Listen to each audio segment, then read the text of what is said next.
वो दंड कहीं का अच्छे लोग सहस्रा भाव अर्जुन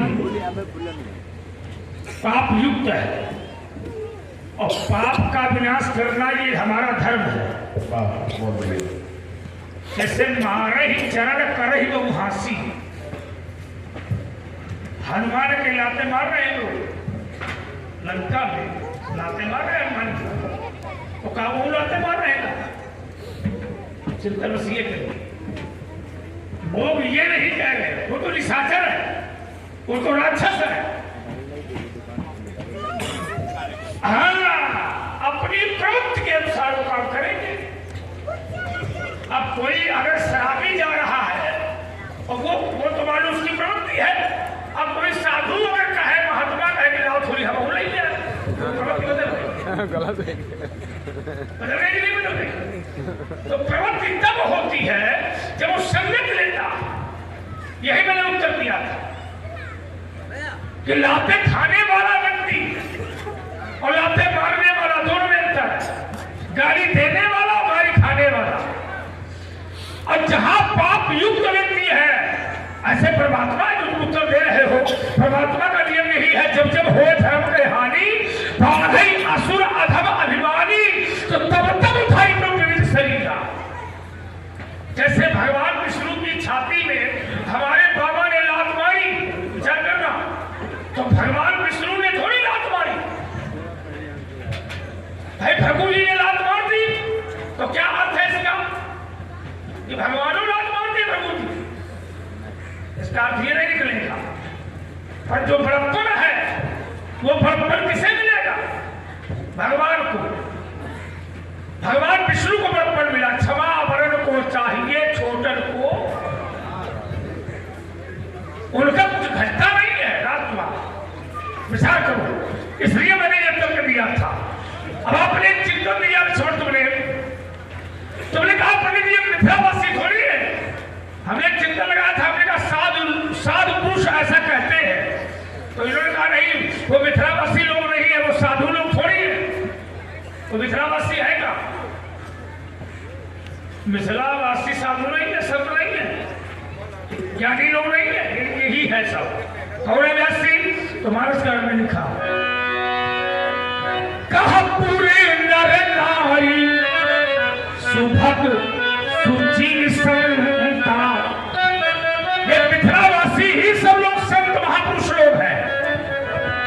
पूरी नर नारी सुभग सुची संता, तो कहा धर्मोशील ज्ञानी गुरु, ये सब साधु पुरुष लोग हैं।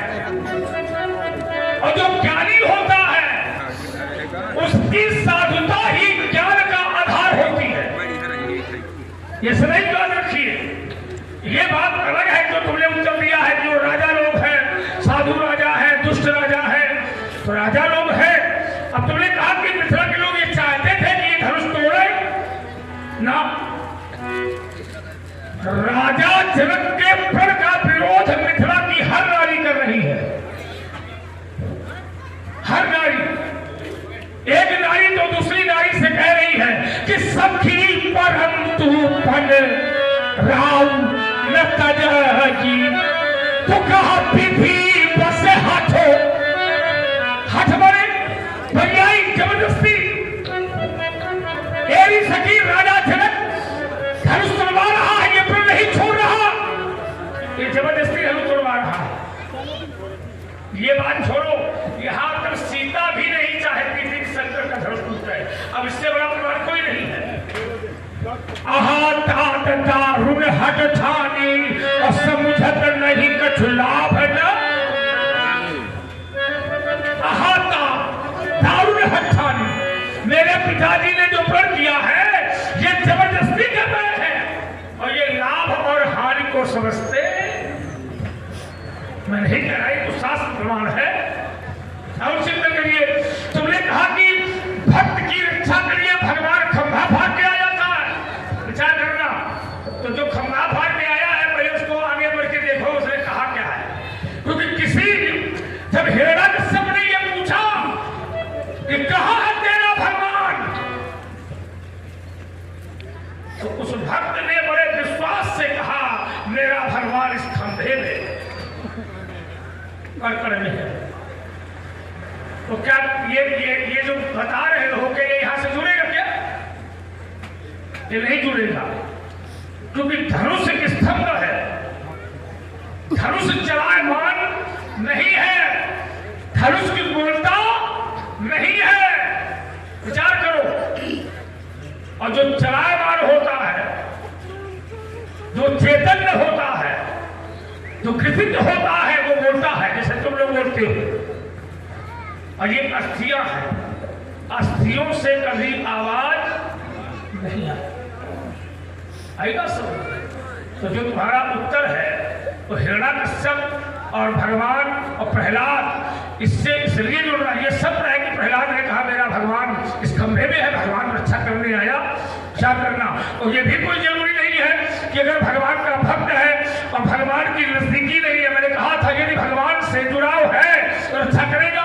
जैसे माता सती ने अपने आप को योगाग्नि में चला दिया, विचार करना, लेकिन शंकर जी नहीं गए, शंकर जी नहीं गए।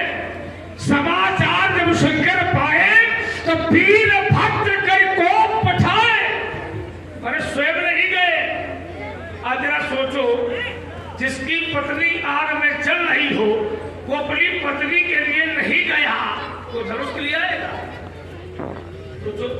ये बात बता रहा है शंकर, हाँ मैंने पहले बात भी मैंने कही थी कि शंकर जी ने त्यागा, और जिसको शंकर त्याग देते हैं उसकी रक्षा संसार में कोई कर। ये बात मैंने पहले लगा दी थी। और एक छोटी बात ये लेता हूं, ज्यादा समय नहीं लूंगा। जो तूने अधारी पड़ी है, कर्म प्रधान विश्व में राखा, जो जस करे तो जस फल क्या खा। ये कर्म की धरती है, ये अपवाद है। तो तुमने गिनाया लोगों को, बोले महीना कितने होते हैं, तो बताया 12, बोले कभी कभी 11 होते हैं, लेकिन 11 होते हैं ये अपवाद है। विचार करना, लेकिन 11वां महीना है कौन, ये तो समझाओ।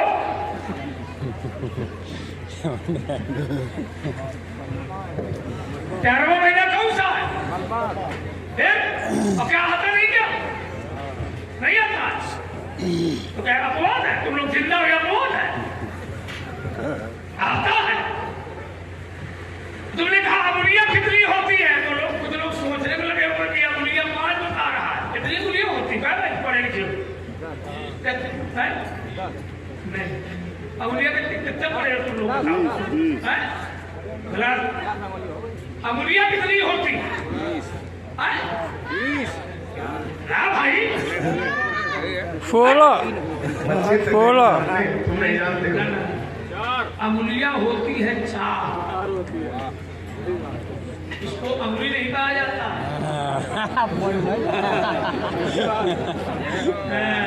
बुझिया पढ़ा लिखा तो पढ़े लिखे, हमको तो अपना हमको तो अपना पिता को समय याद आ रहा है। अंगुलियां 4 होती है, अंगुलियां कभी 5,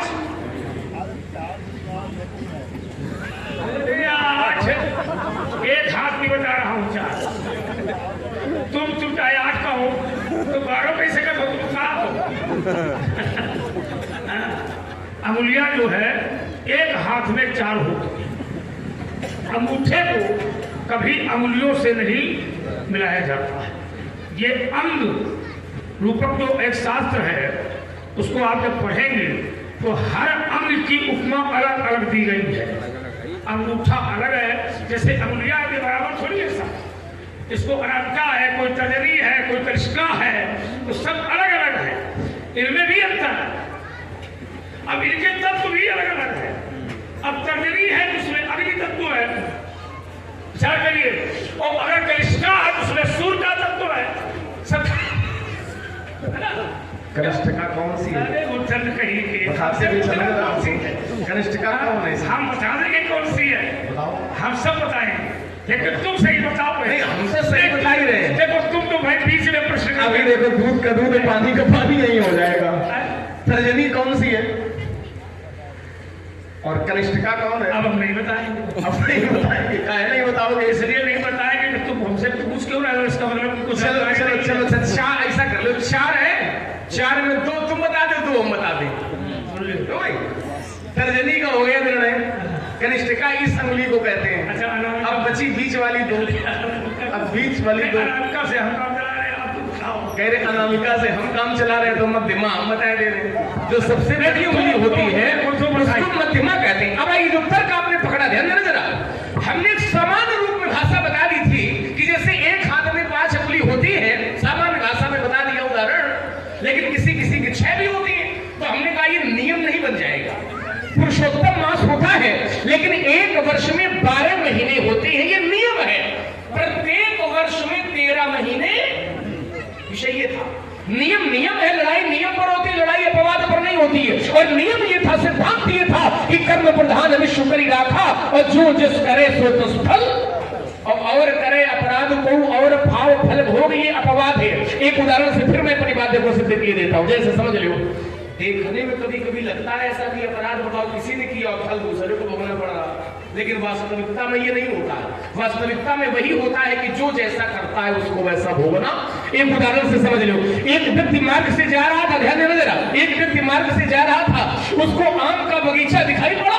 तो जब आम का बगीचा दिखाई पड़ा तो आम खाने का मन हुआ।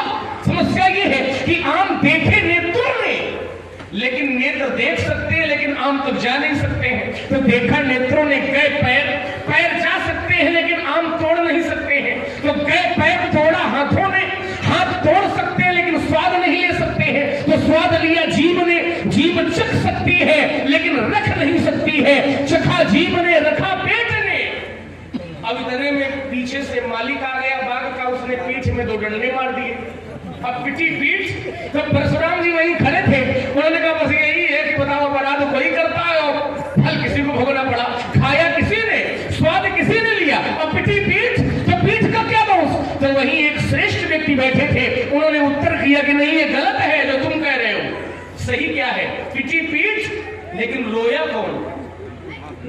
रोई आंखें, और शुरू कहां से हुए थे? आंखों से। तो घूम करके फिर वहीं आ जाओगे। इसी को कहते हैं कर्म प्रधान विश्व करी राखा, और जो जिस करे सो तस फल। देखने में ऐसा लगता है कि अपराध किसी ने किया है और फल किसी को भोगना पड़ रहा है, लेकिन वास्तविकता में ये नहीं होता है। वास्तविकता का सिद्धांत ये कहता है, शास्त्र कहता है, जैसे महाराज क्या कहता है, एक प्रमाण मैं ग्रंथ से दे देता हूं। क्या है? तो कहा काहू न कोई सुख दुख करे दाता, कर्म भोग शबे भ्राता। अपना किया हुआ कर्म ही व्यक्ति को भोगना पड़ता है। आचार्य वाणी कहती है कि शुभ अरु अशुभ कर्म अनुहारी, और ईश देत फल हृदय विचारी। तो भगवान कर्म के अनुसार फल देते हैं। ऐसे यदि होने लगे तो सृष्टि तो चल चुकी कि अपराध कोई करे और भोगे कोई। ये समान, और चलिए समान की सामान्य न्यायाधीश ऐसा कर सकते हैं, लेकिन जगत का जो सबसे बड़ा न्यायाधीश है उसके यहाँ देर है लेकिन अंधेर। एक बात। दूसरी बात आपने बढ़िया बताया, हमने एक नियम लगाया था, उसको कसा था, फंदा कसा था कि जो आपने नियम बताया है कि मार खाने वाला महान होता है, तब मैंने एक फंदा कसा था कि ये नियम सब जगह नहीं लगेगा। सीमा पर जो सैनिक लगे हैं, यदि वो ये सोच ले कि मार खाने वाला महान है, तो तुरंत आपने पैतरा बदल दिया। पहले आपका नियम यह था कि मार खाने वाला महान होता है, लेकिन मार खाने वाला सब जगह पर महान नहीं होता है। मारने वाला भी महान होता है। कहां? जहां धर्म पर चोट पहुंचाई जा रही हो, जहां माता पिता पर चोट पहुंचाई जा रही हो। यदि हमारे भगवान का कोई मंदिर तोड़े तो काम कहे भैया तोड़े ले, जो है करना पड़ेगा, विरोध करना पड़ेगा। वहां मार खाने से काम नहीं बनेगा, वहां मारने से ही काम बनेगा। जो हमारे देश के शत्रु है, जो हमारे धर्म के शत्रु है, जो ब्राह्मणों के शत्रु है, जैसे एक प्रमाण यहां से ग्रंथ से ले लो, मार खाने से काम नहीं, मारने से काम बना। कैसे बना? और मार खाने से काम बना होता, मार खाने से काम बना होता तो राम जी आते, तारका के हाथ जोड़ते कि हमें मार लो तो हम मान बन जाए, लेकिन ये नहीं किया गया। किया क्या गया? तो आचार्य कहते हैं क्या किया गया? व्यास महाराज तो कहा, एक ही बाण प्राण हरि लीना, और दीन जानित ही निज पद दीना। तो जो हमारे धर्म पर अत्याचार करे, जो पापी व्यक्ति है, जो पाप करे, उसको मार खाने से नहीं बल्कि मारने से ही तुम्हें महानता प्राप्त होगी। दूसरी बात। तीसरी बात, अब आपने एक चिंतन और दिया महाराज, आपने कहा कि सती माता जैसे जल गई, सती माता जैसे, और बड़ा ही सुंदर संवाद चल रहा है हमारे आदरणीय